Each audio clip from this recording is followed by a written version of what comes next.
Hello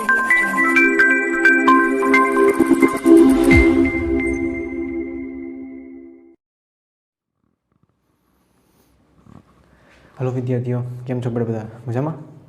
तो last lecture में आपणे एलसी, आरएल, आरसी, एलसीआर परिपथ और रेजोनन्स विषयनी माहिती मेळवी। आजना लेक्चर में आपणे आगळना बधा ज परिपथ भण्या एना एक साथे क्वेश्चन जोईए। ओके, कि केवा केवा प्रकारना क्वेश्चन पूछाय छे, पण एना पहेला अमुक क्वेश्चन हूँ तमने मारा तरफथी आपું છું जे तमारे पहेला सोल्व करवाना छे। ओके, तो स्टार्ट करिए क्वेश्चन। अने આપણો સૌથી પહેલો ક્વેશ્ચન છે કંઈક આવો, બરાબર? ચલો, ક્વેશ્ચન છે, મારી પાસે એક પરિપથ છે જેમાં ડીસી કરંટ ફ્લો થાય છે 2 એમ્પિયરનો, બરાબર? અને એક બીજો પરિપથ છે જેમાં એસી કરંટ ફ્લો થાય છે જેની પીક વેલ્યુ છે 2 એમ્પિયર, બરાબર? અને આને જોડ્યો છે 2 ઓહમના અવરોધ સાથે અને આને જોડ્યો છે 1 ઓહમના અવરોધ સાથે। એક પરિપથમાં ડીસી કરંટ 2 ઓહમનો અવરોધ, બીજા પરિપથમાં પીક વેલ્યુ 2 એમ્પિયર એવો એસી કરંટ અને 1 ઓહમનો અવરોધ રાખેલો છે। તમારે ગોતવાનું છે બંનેમાંથી અમુક સમયમાં ઉત્પન્ન થતી ઉષ્મા ઉર્જાનો ગુણોત્તર। માની લો ટી સમય હોય તો ટી સમયમાં કેટલી ઉષ્મા ઉર્જા ઉત્પન્ન થાય। આપણને ખબર છે કે ઉષ્મા ઉર્જાનું ઇક્વેશન છે I² RT। તો ડીસી માટે તો ડાયરેક્ટ તમે લખી શકશો ને, તો ડીસી માટે તમે લખી શકશો H1 ઇઝ ઇક્વલ ટુ આઈની વેલ્યુ આવશે 2 એનો વર્ગ, અવરોધ આવશે 2 ઇન્ટુ ટી, ટાઈમ ટી લઈએ તો થશે 8T। પરંતુ એસી માટે તમે જે I² RT ઇક્વેશન લખશો એમાં I² RTના ઇક્વેશનમાં આઈ કેટલો લેવાનો? તો આપણે ભણ્યા કે હીટ કમ્પેર કરતી વખતે હંમેશા આરએમએસ વેલ્યુ લેવાની વોલ્ટેજ કે કરંટની। તો કરંટની આરએમએસ વેલ્યુ શું થશે?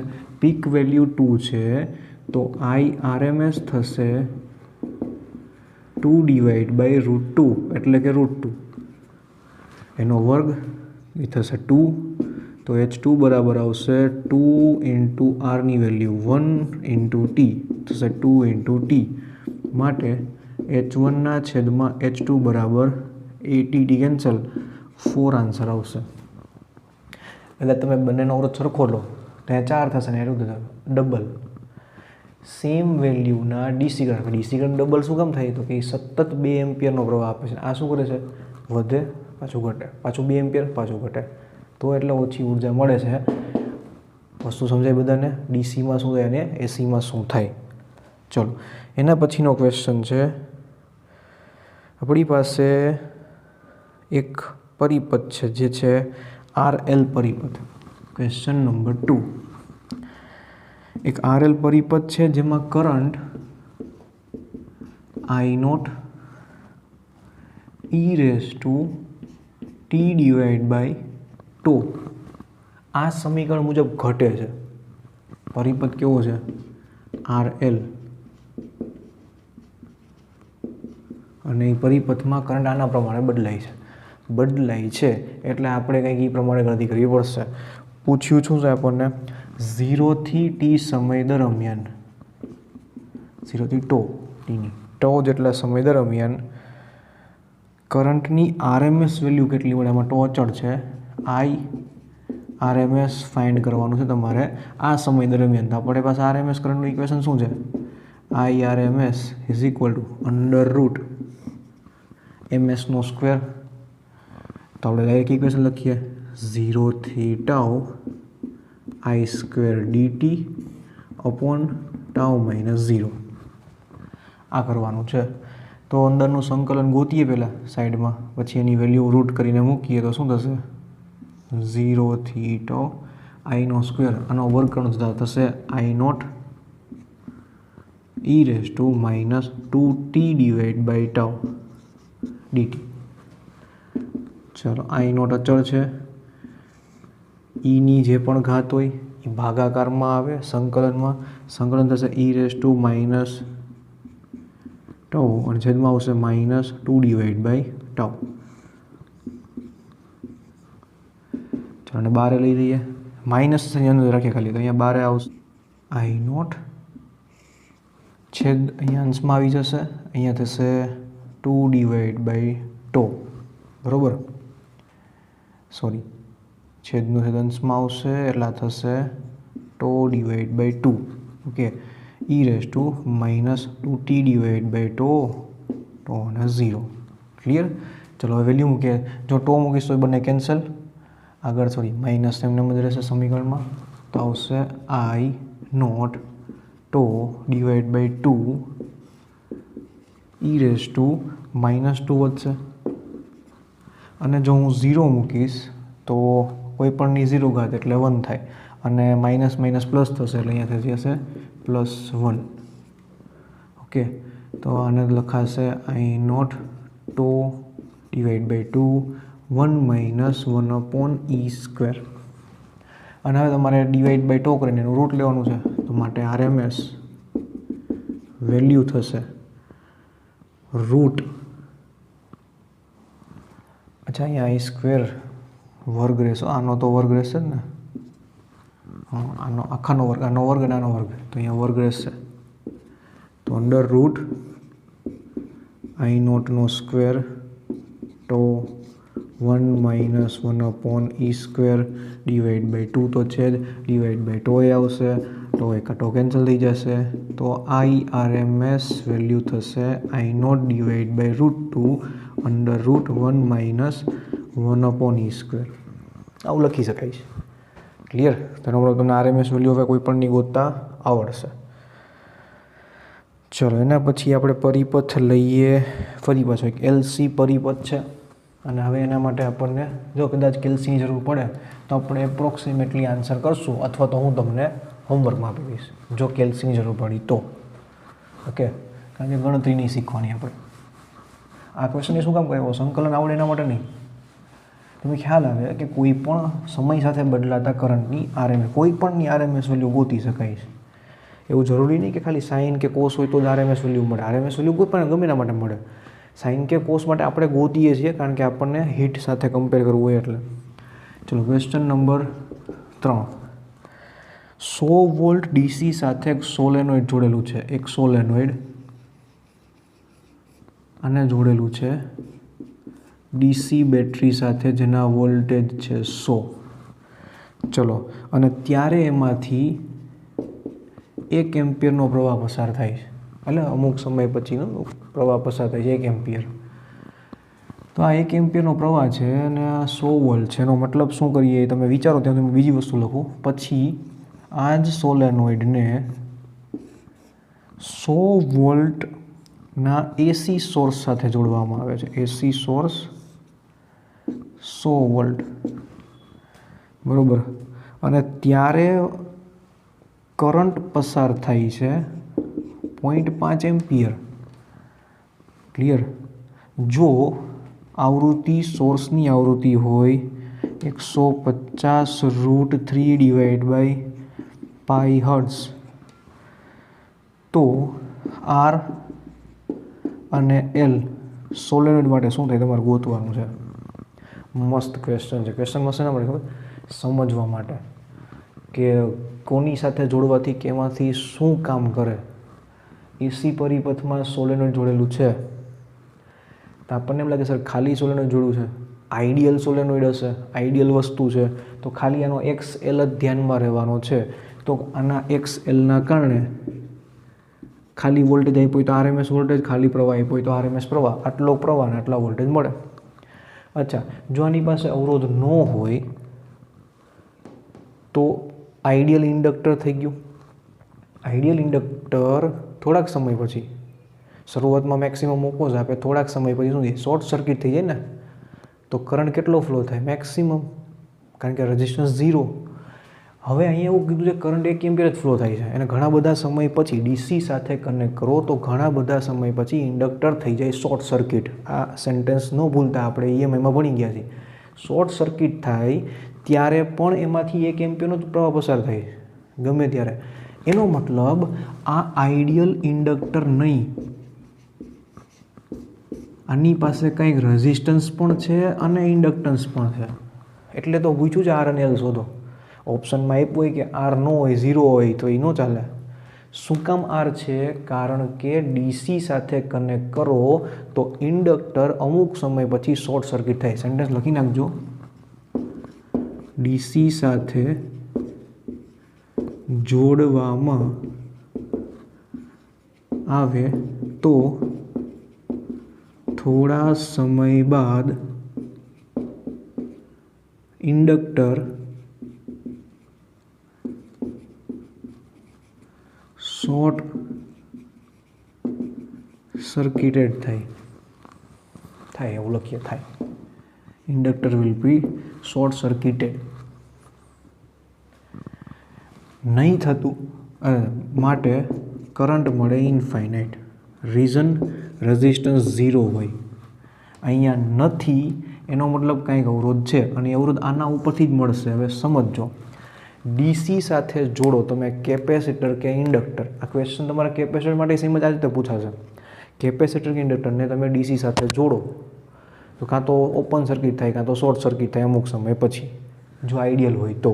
આઈડિયલ નથી તો એનો અવરોધ કાંઈક પ્રવાહ ઓછો કરશે. ડીસીમાં પ્રવાહ ઓછો કરવા માટે અવરોધ જ જવાબદાર છે.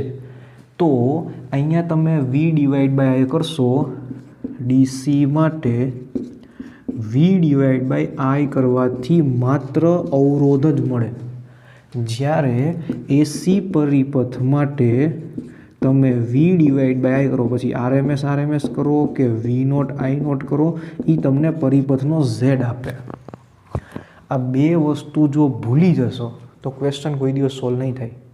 ડીસી પરિપથમાં તમે ગમે એ જોયું હોય, પ્રવાહ ઘટાડવાનું કે પ્રવાહ કેટલો પાસ થશે એ નક્કી કરવાનું કામ ખાલી અવરોધનું છે.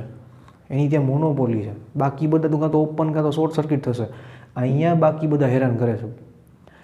અવરોધની સાથે સાથે કેપેસિટિવ રિએક્ટન્સ, ઇન્ડક્ટિવ રિએક્ટન્સ કાંઈક ભાગ ભજવે છે. તો અહીંયા અવરોધ તમને ડીસી પરિપથમાંથી મળશે 100 ઓહમ. આ ઇન્ડક્ટરનો અવરોધ 100 ઓહમ છે. અને અહીંયાથી ઝેડ કેટલો મળશે? હવે આપણને શું વેલ્યુ આપી છે? આરએમએસ વેલ્યુ આપી છે. તો 100/0.5 200 ઓહમ. ઝેડ 200 ઓહમ છે, આર 100 ઓહમ છે. તો મને એક્સએલ મળે. તો એક્સએલ કેટલું મળે એ ગોતવાનું છે. શું ઇક્વેશન થાય? આર અને એલ પરિપથ માટે ભલે આપણને ખાલી અત્યારે આ ઇન્ડક્ટર દોરેલું છે પણ એની પાસે અવરોધ છે એટલે આને આરએલ પરિપથ કહેવાય. આરએલ પરિપથ માટે ઝેડ બરાબર થાય √r² + XL². આના ઉપરથી તમારે એક્સએલ ગોતવાનું છે, જે થશે 200નો વર્ગ. આ ભૂસીને એવું કામે 200નો વર્ગ -100નો વર્ગ. એનો જવાબ આવશે 100√3. અને પછી ઓમેગાની વેલ્યુ અહીંયા 2πf કરીને મૂકવાની છે. તમને એલ બરાબર જવાબ મળશે. ગણતરી કરીએ એવું હોય તો ચલો, ઓમેગા ઇન્ટુ એલ 100√3. ચલો omega 2πf L 100√3 L 100√3 divide by 2π. અને એફ કેટલો આપ્યો છે? 150√3/π. √3 કેન્સલ. 50 અને 150 1/3 હેનરી જવાબ. બરાબર. તો આવો ક્વેશ્ચન થાય. આવું સમજવાનું છે કે ડીસીમાં કોણ કેવું કામ કરે ને એસી પરિપથમાં કોણ કેવું કામ કરે. કારણ કે આવા જ ક્વેશ્ચન પૂછાય. બરાબર. બહુ કાંઈ વિચિત્ર ક્વેશ્ચન નહીં પૂછે. ચલો એના પછી હજી એક ક્વેશ્ચન લઈએ, પછી આપણે સોલ્વ કરશું ઇલેસ્ટ્રેશન જે પહેલાં આપ્યા છે. આ ક્વેશ્ચનમાં આપણી પાસે ફરી એકવાર ઇન્ડક્ટર ને કેપેસિટર છે. બરાબર. ઇન્ડક્ટર ને અવરોધ છે. એલની વેલ્યુ આપેલી છે 175 મિલી હેનરી ડિવાઈડ બાય 11 અને આરની વેલ્યુ આપી છે 12 ઓહમ. ઈ બરાબર ઇક્વેશન આપેલું છે 130√2 વોલ્ટેજ, જેની આવૃત્તિ છે 50 હર્ટ્ઝ. બરાબર. ઇમ્પિડન્સ ગોતવાનું છે અને કરંટ અને એના વચ્ચે ફેઝ ડિફરન્સ ગોતવાનો છે. શું કામ આવું ક્વેશ્ચન લીધો? ઇક્વેશન સોલ્વ કરતા આવડે. ઝેડ બરાબર મળશે √r² + ω²L². ઓમેગાના ઉપરથી મળશે 2πf એટલે 100π એલ અને આર બધાની વેલ્યુ મૂકવાની. થોડી ગણતરી અઘરી પડશે પણ કેલ્સી વગર ગણતરી કરવાની છે, બરાબર. પાઈની વેલ્યુ 3.14 મૂકવી કે 22/7 મૂકવી આપણને એના ઉપરથી ખબર પડશે. અને ઝેડ મળી ગયા પછી ફાઈ બરાબર શું થાય? કડા તફાવત tan ઇનવર્સ XL/R. તો આ બે ગોતી લો અલગ અલગ, તો આનો જવાબ પણ મળી જશે. પડી ખબર? તો આવા કંઈક નોર્મલ ક્વેશ્ચન પૂછાય. ક્લિયર? ચલો હવે સ્ટાર્ટ કરીએ આપણે જે ક્વેશ્ચન આપણે સોલ્વ કરવાના હતા પહેલેથી. અમુક ઇલેસ્ટ્રેશન નહીં કરાવવું, અમુક મેં કરાવી દીધા હશે, અમુક તમારે સમજવાના છે. જેમ કે ઇલેસ્ટ્રેશન નંબર 1માં કરંટ આપેલો છે 2√I.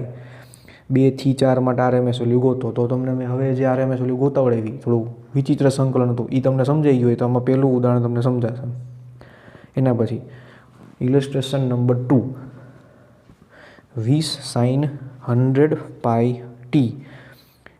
તો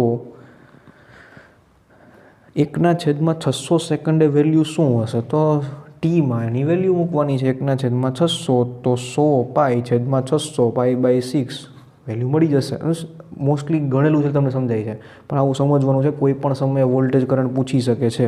ચલો એના પછી ત્રીજો, અચ્છા આ વેવફોર્મને સોટૂથ વેવફોર્મ કહેવાય. આવું મેં તમને લગભગ ક્યાંક વેવ નામના ચેપ્ટરમાં કીધું હશે. કરવતના દાંતા જેવા આકાર છે, ચાલશે. પિરિયોડિક વોલ્ટેજ વેવફોર્મ દર્શાવેલું છે આકૃતિમાં. આની ફ્રીક્વન્સી કેટલી હશે ને આના એવરેજ વોલ્ટેજ ગોતવાના છે. લોચો. ચલો ફ્રીક્વન્સી ગોતવાની છે અને એવરેજ ગોતવાનું છે. તો એવરેજ માટે છે ને મારે તમને થોડુંક બેઝિક મેથ્સમાં લઈ જવું પડશે, જે તમને આમાં આપ્યું છે સમજાવવા માટે. કેમ સર? કારણ કે એવરેજની ડેફિનેશન છે. દરેક વખતે કંઈ સમીકરણ ગોતીને સંકલન ન કરવા માંડવાનું હોય. એવરેજ એટલે શું થાય? ક્ષેત્રફળ છેદમાં કેટલા સમય માટે લીધું છે. ચલો શું છે? પહેલાં તો તરંગ દોરીએ.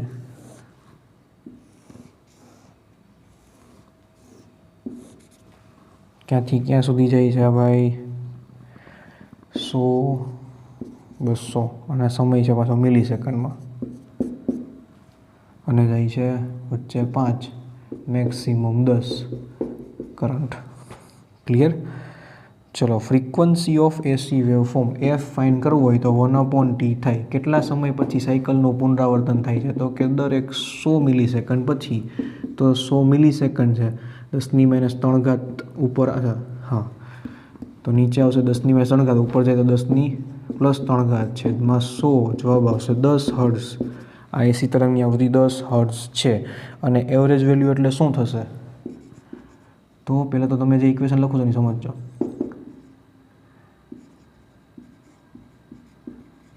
એવરેજ વેલ્યુ બરાબર થશે ઇન્ટિગ્રેશન I dt 0 થી t સમય માટે ડિવાઈડ બાય t-0. આવું થાય. આમાં આ જે ઉપરનું છે ને એને કહેવાય આપેલા વિસ્તારનું ક્ષેત્રફળ. કઈ અક્ષ ઉપર? જેના સાથે તમે સંકલન કરો છો જેની સાપેક્ષે સંકલન કરો છો એ અક્ષ ઉપરનું ક્ષેત્રફળ. આ અક્ષ ઉપર સમય છે ને, તો એ અક્ષ ઉપર ક્ષેત્રફળ લેવાનું, બરાબર. તો આ ક્ષેત્રફળ તમે લેશો ડિવાઈડ બાય ટાઈમ કરી નાખશો તો તમને ડાયરેક્ટ એવરેજ વેલ્યુ મળશે. આ એવરેજની ડેફિનેશન છે જે સંકલન ઉપરથી મળે. સંકલનનો મતલબ થાય આલેખનું ક્ષેત્રફળ, બરાબર. એટલે જ આપણે એવું કહીએ છીએ ને કે વેગ બરાબર થાય પ્રવેગનું સંકલન. તો પ્રવેગ અને સમયનો આલેખ એનું ક્ષેત્રફળ કઈ અક્ષ ઉપર? સમયની અક્ષ ઉપર. કેનું મૂલ્ય આપે? વેગનું મૂલ્ય આપે, બરાબર. બસ એવું જ છે. ચલો તો અહીંયા સંકલન શું કરવું? ક્ષેત્રફળ ગોતવાનું હોય. અહીંયા 10 છે, પાયો ગુણ્યા વેગ તો 1/2, સોરી 1/2 નહીં, હાફ. અને 100 મિલી સેકન્ડ છે, 10⁻³ ગુણ્યા 10 છેદમાં સમય કેટલો છે? 100 મિલી સેકન્ડ. 100 મિલી સેકન્ડ 5 એવરેજ વેલ્યુ થશે જવાબ, બરાબર.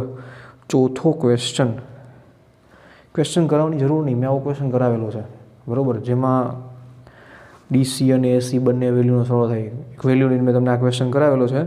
પણ સમજવાનું એ છે कि कोई वेवफॉर्म क्यारे ऊपर के नीचे शिफ्ट थाय ने नॉर्मली एसी करंट हमेशा 0 ની आसपास પોતાની પરિસ્થિતિ બદલાવે। जो ऊपर क्यांक होय तो समझવાનું એમાં કંઈક ડીસી કરંટ એડ થયો છે, એટલે 2 એમ્પિયર એડ થયો હોય તો 2 એમ્પિયર સતત રહે ને 2 એમ્પિયરની આસપાસ એ ફેરવે રાખે। એવી રીતે ઊંધુંય થઈ શકે, નીચે આવી શકે છે, બરાબર। તો એનું વેવફોર્મ કેવું થાય આપણને સમજાવવું જોઈએ। અત્યારે આ બંનેને કમ્બાઈન કરો તો વેવફોર્મ થોડુંક ઉપર શિફ્ટ થઈ જશે, નીચે નહીં, ઉપર શિફ્ટ થાય, હંમેશા પ્લસ હોય ને એટલે। ચલો તો પછી તમને એના બધા સ્ટેપ સમજાશે। ઇલિસ્ટ્રેશન નંબર 5 એમાં ઇક્વેશન આપેલું છે કરંટનું, RMS, peak, frequency, initial, phase અને ટી શોધો, નહીં કરાવું। ચલો 6 ક્વેશ્ચનમાં બંને વચ્ચેનો કડા તફાવત કેટલો થાય। હવે આ મારે તમને પાછું મેં તમને કીધું હતું કે તમારે યાદ રાખવાનું કે તમારે સમીકરણ સરખાવવાનું છે હંમેશા સાઇન આગળ પ્લસ સાઇન ઓમેગા પ્લસ અને પ્લસ ફાઈ સાથે। તો કરંટનું ઇક્વેશન તો એવું જ છે, જુઓ, એટલે કરંટની પ્રારંભિક કડા શું થાય ખબર, 0, ફાઈ આઈ બરાબર 0 થાય। પણ ફાઈ વી જુઓ, એમાં ઇક્વેશન આપ્યું છે કોસમાં અને અંદર આપેલું છે π/3, તો કોસને સાઇનમાં કન્વર્ટ કરવું પડશે। કોસને સાઇનમાં કન્વર્ટ કરવા માટે પાછું બે રસ્તા છે આપણી પાસે, cos theta is equal to sine π/2 minus theta અથવા તો સાઇન π/2 પ્લસ થીટા। કયું યુઝ કરશું આપણે? જો તમે π/2 માઇનસ થીટા કરશો ને તો થીટા એટલે ઓમેગા ટી, એ બધું માઇનસ થઈ જશે, ઓમેગા ટી માઇનસ ન ચાલે, ફરજિયાત આનો જ ઉપયોગ કરવાનો થશે। આ મગજમાં બેસાડજો। તો અહીંયા આવશે ઓમેગા ટી પ્લસ π/2 પ્લસ π/3 અને આની કડા થશે એના ઉપરથી 5v બરાબર π/3 π/6 આવશે 5π/6। તો બંને વચ્ચે તો 5π/6। યસ, આવડી ગયું। ઇલિસ્ટ્રેશન નંબર 7 માત્ર ને માત્ર તમને ચકાસવા માટે છે કે તમને કંઈ યાદ છે કે નહીં। ઇલિસ્ટ્રેશન નંબર 8 ફેઝ ડિફરન્સ π/4 છે, તો ટાઈમ ડિફરન્સ કેટલો થાય? કઈ રીતે કહેવામાં ખબર છે? પહેલાં તો આલેખ દોરીએ। આ ધારો કે વોલ્ટેજ છે, કરંટ એના કરતાં π/4 45 ડિગ્રી પાછળ કે આગળ કંઈક છે, ફેઝ ડિફરન્સનો મતલબ આવો થાય। તો 45 ડિગ્રી એટલે શું ખબર છે?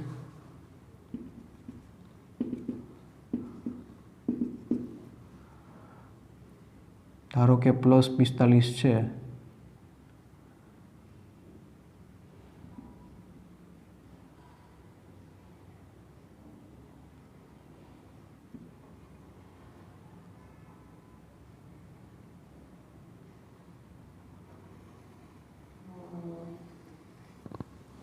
થોડુંક દોરવામાં વિચિત્ર લાગે છે, મને લાગે જ છે એવું, કારણ કે અહીંયા કંઈક લોચો થઈ ગયો, પણ તો એ સમજાય એવું છે, કોઈ પણ જગ્યાએ કડાનો તફાવત ભલે દેખાતું નથી પણ π/4 છે એવું તમારે સમજવાનું છે। હવે આપણી પાસે એક ઇક્વેશન છે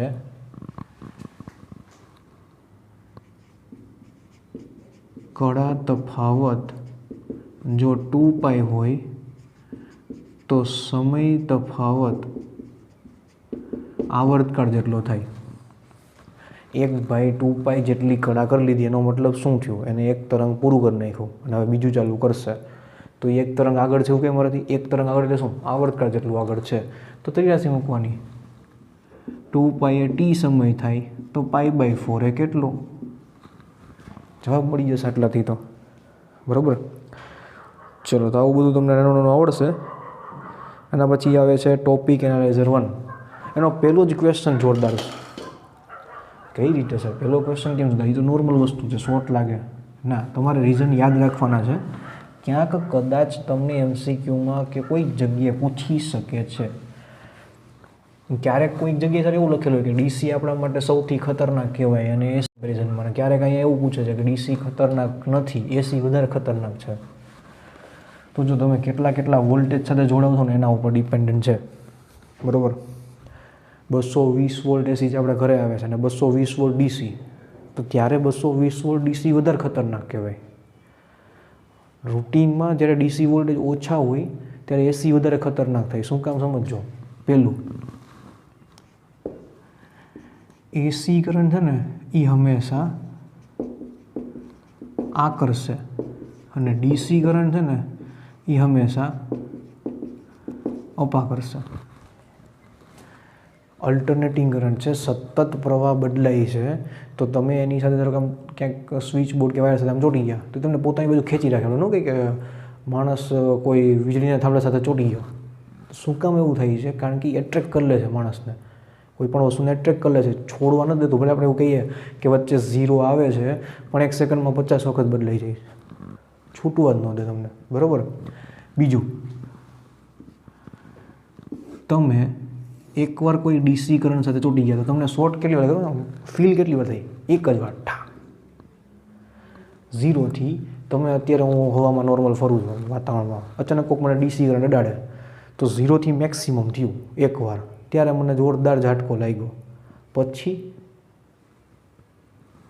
સતત જ છે. જ્યારે અને એમાં પાછું કેવું 220 વોલ્ટ ડીસી છે તો 0થી 220 વોલ્ટની જ અસર થાય એ સૂક્ષ્મ સમયમાં. પણ હવે તમે 1 સેકન્ડ માટે જોડાઈ જાઓ તો તમને એવરેજ 220 વોલ્ટનો જ કરંટ લાગે, સોરી શોર્ટ લાગે 220 વોલ્ટનો. પણ તમે એસીની વાત કરો જોઈએ, 220 વોલ્ટ આરએમએસ વેલ્યુ હોય તો એની પીક વેલ્યુ હશે લગભગ 310 જેટલી. ગુણાકારમાં √2 કરો ને, √2 એટલે 1.4, તો લગભગ 1.4 કરશો ને તો 310ની આસપાસ આવશે. બરાબર. તો 310 વોલ્ટ પીક વેલ્યુ થઈ, એટલે આ 310 અને આ 310, અને 1 સેકન્ડમાં સાયકલ કેટલી વાર બદલાય? 50 હર્ટ્ઝ, એટલે 50 વાર બદલાય. તેનો મતલબ એનો આવર્તકાળ કેટલો થયો? 1/50. એટલે શું લખાય આમાં?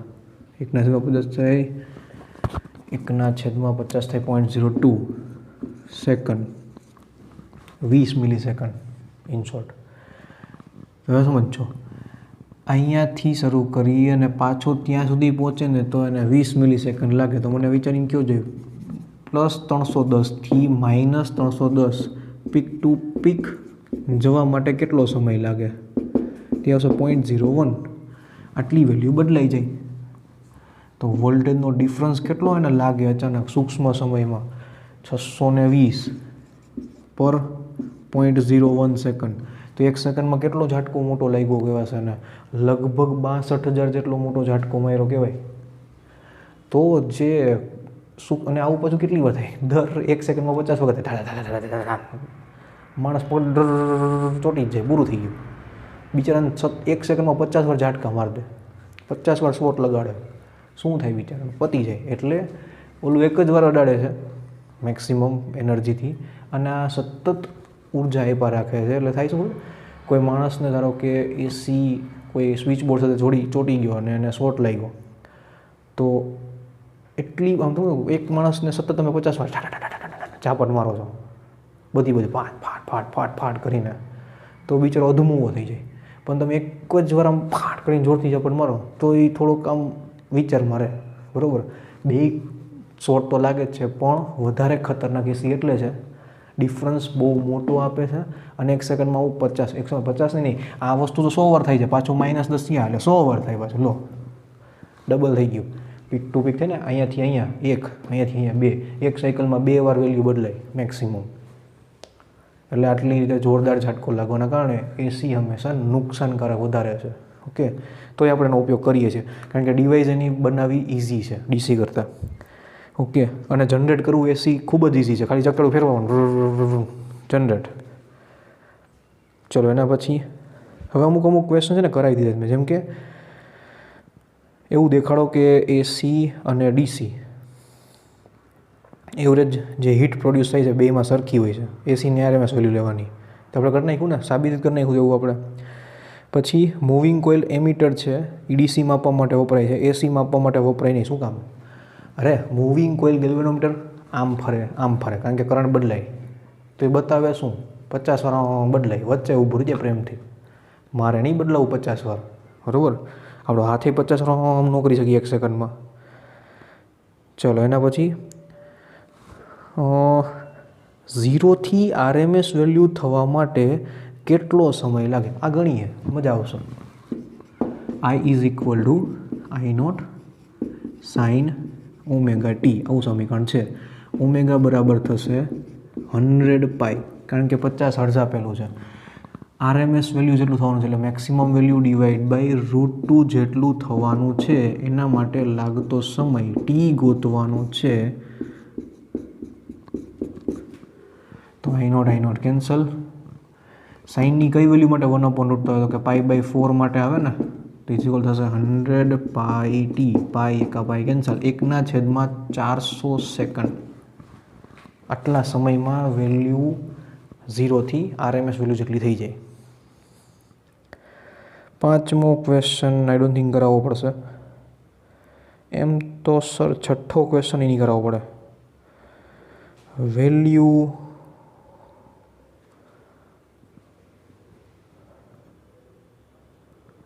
જે 0થી 1/300 સેકન્ડમાં કેટલી વેલ્યુ થાય, તો આના જેવો જ ક્વેશ્ચન છે. અને એવરેજ વેલ્યુ ગોતવાની છે શેડેડ એરિયાની. આવું તો આવડે જ ને, શું ન આવડે. ચલો હવે વાત કરીએ વચ્ચેના કોઈ ઉદાહરણ એવા છે કે જે આપણને નહીં આવડે. ઇઝી ક્વેશ્ચન છે. મેં તમને પહેલાં કરાવી દીધા ક્વેશ્ચન સાથે કમ્પેર કરશો તો તમને એમ લાગશે હોય રહ્યા તો બધું આવડે છે. ઇલસ્ટ્રેશન નંબર 9. અચ્છા 10 સમજીએ. એક રિએક્ટન્સ કેપેસિટન્સ શું છે 20 ઓહમ.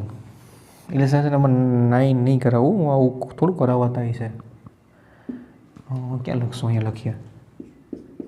ઇલસ્ટ્રેશન નંબર 10. કેપેસિટિવ રિએક્ટન્સ છે 20 ઓહમ. આનો મતલબ શું થાય પહેલાં એ પૂછ્યું છે. ચાલો એસી ફ્રીક્વન્સી ડબલ કરી નાખો તો રિએક્ટન્સનું શું થાય? વધે નહીં, સોરી ઘટે, અડધું થઈ જાય. અને જો તેને ડીસી સાથે કનેક્ટ કરો તો શું થાય? તો પેલી વસ્તુ, ડીસી સાથે કોઈ દિવસ રિએક્ટન્સ આવે જ નહીં, એટલે ડીસીને કોઈ ફરક ન પડે તમે કેપેસિટર જોડો કે ન જોડો, એને પાસે કંઈ રિએક્ટન્સ ન આવે, એને અવરોધ નહીં, કેપેસિટર જેવું ખબર પડે. એસી પરિપથમાં રિએક્ટન્સનો મતલબ થાય એના દ્વારા પરિપથને મળતો અવરોધ, કે પ્રવાહ જે બદલાય કરે છે એને ન બદલાય એના માટે કેટલો ઓપોઝ પોતાના તરફથી આપે છે, ઓહમિક અવરોધ પોતાના તરફથી આવે છે. અને એ ઓહમિક અવરોધ આવૃત્તિ વધવાથી કેપેસિટરમાં ઘટી જશે. 1/ωc છે ને, એટલે ડીસીમાં તો કંઈ આવતું જ નથી. ક્લિયર? ચલો એના પછી આવશે ક્વેશ્ચન ઇલસ્ટ્રેશન નંબર 11 હોમવર્કમાં, 12 હોમવર્કમાં, 13, 14 આ બધા હોમવર્કમાં જ છે. આવું બધું તમને હવે આવડે છે. ઓકે, ચલો આપણે સ્ટાર્ટ કરીએ ટોપિક એનાલાઇઝર 2. ચલો બેટા, ટોપિક એનાલાઇઝર 2. હવે એમાં ટોટલ 15 ક્વેશ્ચન છે. આઈ થિંક 15 મિનિટ થવી જોઈએ. જો ગણતરી કરશો તો વધારે વાર લાગશે, અદરવાઇઝ સમજવામાં બહુ ઇઝી હશે આપણા માટે બધું જ. વોલ્ટેજ આપેલો છે, રેઝિસ્ટન્સ આપેલો છે, એસી એમીટર સિરીઝમાં જોડેલું છે, તો રેઝિસ્ટન્સ શું માપશે? એસી એમીટર હંમેશા આરએમએસ કરંટ માપે, યાદ રાખજો. એસી એમીટર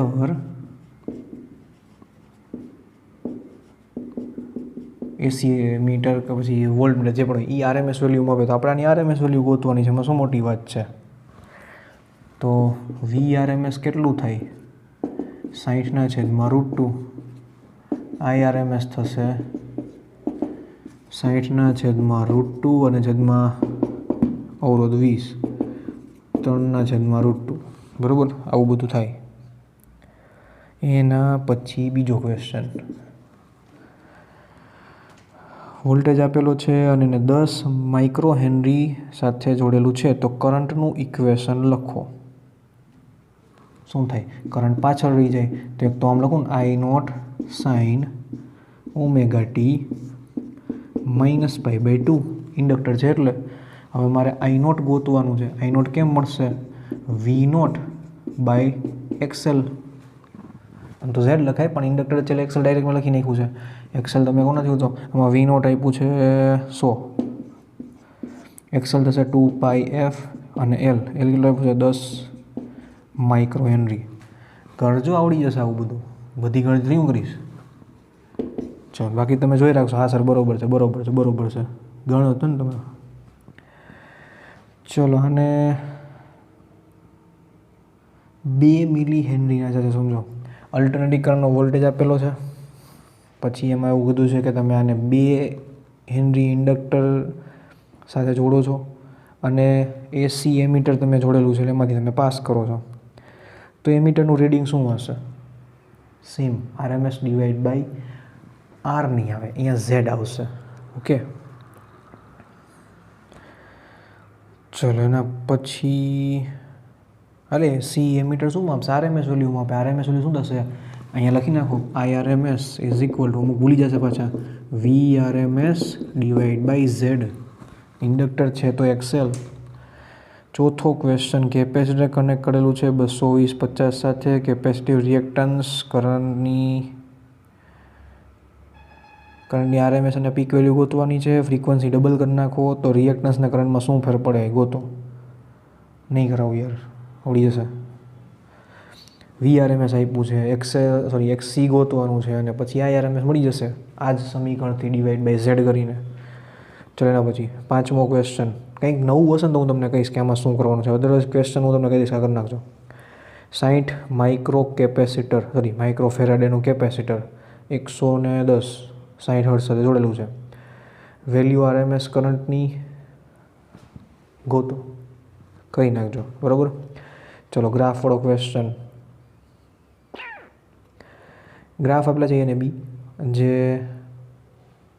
પરિપથમાં કરંટ કઈ રીતે બદલાય છે એના આલેખ આપેલા છે. તમે ફ્રીક્વન્સી અને વોલ્ટેજ આપો છો તો એલિમેન્ટ ક્યાંથી ગોતવાનું છે? તો પહેલું એલિમેન્ટ હશે અવરોધ, કારણ કે બદલાતું જ નથી આવૃત્તિ સાથે, કંઈ આવૃત્તિ સાથે બદલાતું નથી તો એ શું હશે?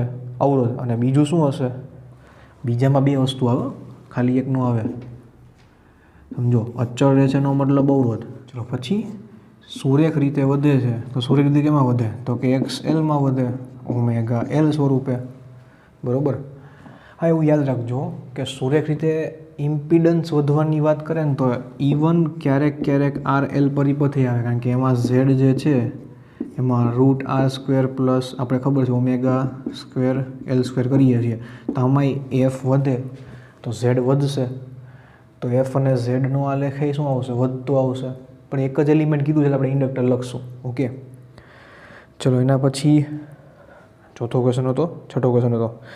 ચલો સાતમો ક્વેશ્ચન તો આઈ ડોન્ટ થિંક તમને કરાવું. શું કીધું છે?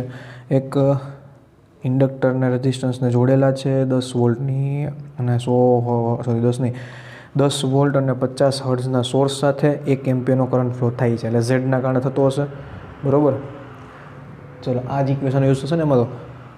તો ચલો એના પછી એટલે આવડશે π/3 કડા તફાવત છે તો તમે R અને L શોધો. આઠમો ક્વેશ્ચન થોડોક સારો, ક્વેશ્ચન નંબર 8. એક કન્ડેન્સર છે, અહીંયા બોલો કે કન્ડેન્સર, એને જોડેલું છે એક બલ્બ ચાલુ થાય એના માટે. પરિપથના વોલ્ટેજ આપ્યા છે 100, RMS વેલ્યુ 100 આપી છે. આના માટે રેટિંગ આપ્યા છે 10 વોલ્ટ 60 વોલ્ટ. એનો મતલબ આની પાસે 60 વોલ્ટ જ આવશે, તો એનો મતલબ આની પાસે કેટલા વોલ્ટ આવશે? 80 વોલ્ટ આવે ને. શું કામ 80 આવે? સરળો ન થાય. VRMS આપેલું છે તો આનો વર્ગ અને આનો વર્ગ થાય. બરાબર, આના ઉપરથી આનો અવરોધ મળશે, કેટલો થાય? R = V² divide by power, એનો મતલબ આવશે 360. સમજો, પરિપથમાંથી જે કરંટ ફ્લો થતો હશે એના કારણે અહીંયા 60 વોલ્ટનો ડ્રોપ થાય છે, તો કરંટ કેટલો ફ્લો થતો હશે? કરંટ ફ્લો થતો હશે વોલ્ટેજના છેદમાં અવરોધ એટલે 1/6. તો 1/6 એમ્પિયર કરંટ ફ્લો થતો હોય તો આની પાસે વોલ્ટેજ ડ્રોપ 80 આવે, એના માટે ત્યાં કેટલો ઝેડ હોવો જોઈએ? જે પણ ઝેડ કે જે લખવી તો એ હોવો જોઈએ વોલ્ટેજના છેદમાં કરંટ, 480 ઓહમ. બરાબર. માની લો કન્ડેન્સરમાં બધું ભેગું હશે, ઇન્ડક્ટર, કેપેસિટરના અંદર મોસ્ટલી કેપેસિટર હોય, પણ આપણે વિચારીએ કે ઇન્ડક્ટર, કેપેસિટર બધું જ જશે એની પાસે. ક્લિયર. 9મો ક્વેશ્ચન હું નહીં કરાવું. હવે તો લગભગ એકેય કરાવવાની જરૂર નહીં પડે, ખાલી સમજવા જેવું હશે એ તમને કંઈક કહું. 4 એમ્પિયરનો 10મો ક્વેશ્ચન, 4 એમ્પિયરનો કરંટ ફ્લો થાય છે જ્યારે DC સોર્સ કનેક્ટ કરેલો ત્યારે એનો અવરોધ મળશે. અને 12 વોલ્ટ AC સાથે જોડો. હવે 12 વોલ્ટ RMS વેલ્યુ થશે ત્યારે 2.5, તો ઇન્ડક્ટરનું આવડે તમને. બરાબર, કરાવ્યો ક્વેશ્ચન હમણાં. કેલ્ક્યુલેટ ધ ઇમ્પિડન્સ 11મો ક્વેશ્ચન એ તમને આવડશે. મેક્સિમમ કરંટ કેટલો પાસ થાય આવડશે. લેગ મેક્સિમમ મહત્તમ એ તમને ખબર પડશે. મોસ્ટલી બધા જ ક્વેશ્ચન તમને આવડે એવા છે. 14મો ક્વેશ્ચન જોઈએ અમને કંઈક થિયરેટિકલ લાગે છે અને મને એવું લાગે છે કે તમને થિયરેટિકલ ક્વેશ્ચન મારે વધારે કરાવવા જોઈએ. સર્કિટ આપેલી છે, ઇમ્પિડન્સ અને ફ્રીક્વન્સીનો કર્વ તમારે ગોતવાનો છે. ઓકે, LR પરિપથ માટે અને CR પરિપથ માટે. તો શું થાય? આ માનો અહીંયા દોરીએ આપણે. કોનો વચ્ચેનો ગ્રાફ દોરવાનો છે?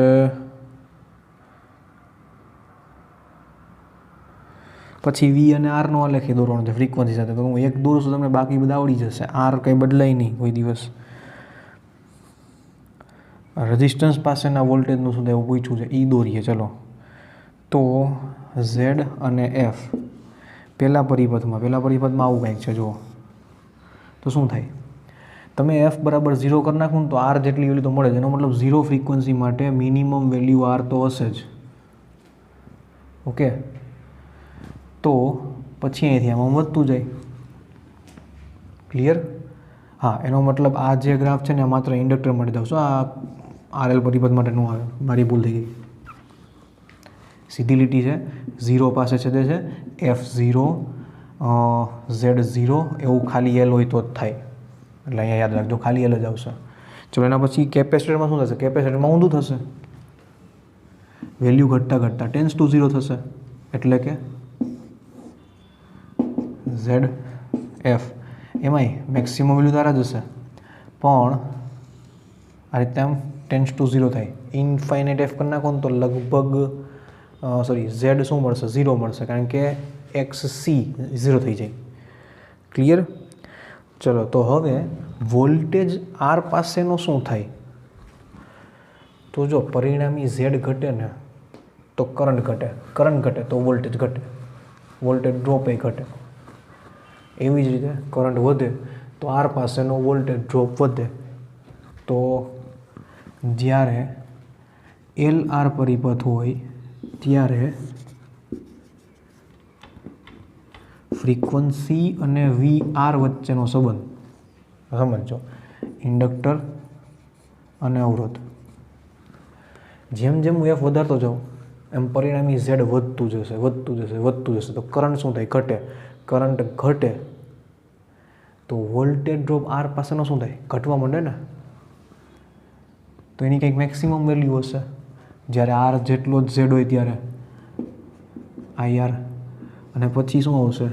ઘટતા ટેન્સ ટુ 0, કારણ કે આ વધતા ટેન્સ ટુ ઇન્ફાઇનાઇટ થાય. F ઇન્ફાઇનાઇટ તો ઇન્ફાઇનાઇટ, ને F ઇન્ફાઇનાઇટ તો વોલ્ટેજ ડ્રોપ આની પાસેનો 0. ચલો, એવી જ રીતે કેપેસિટરમાં આનાથી ઊંધું થાય, કાંઈક મિનિમમ વેલ્યુ આવે. અને જેમ F વધારતા જાઓ એમ Z ઘટવાના કારણે કરંટ મેક્સિમમ થતો જાય, તો R પાસેનો વોલ્ટેજ ડ્રોપ એ શું થાય? વધતો જાય. રહેશે એટલું યાદ? ચલો, તો બસ અહીંયા સુધી રાખીએ. 15મો ક્વેશ્ચન મારા તરફથી તમને હોમવર્કમાં, એક વધારાનો ક્વેશ્ચન હજી હોમવર્કમાં. ક્લિયર? તો અહીંયા સુધી રાખીએ. બધા જ ક્વેશ્ચન પછી સોલ્વ કરી લેજો. લેવલ 1, લેવલ 2, લેવલ 3ના ક્વેશ્ચન પણ સોલ્વ કરશે. જે ન સમજાય તમારે મને પૂછવાના રહેશે. ઓકે, તો હેવ અ નાઇસ ડે.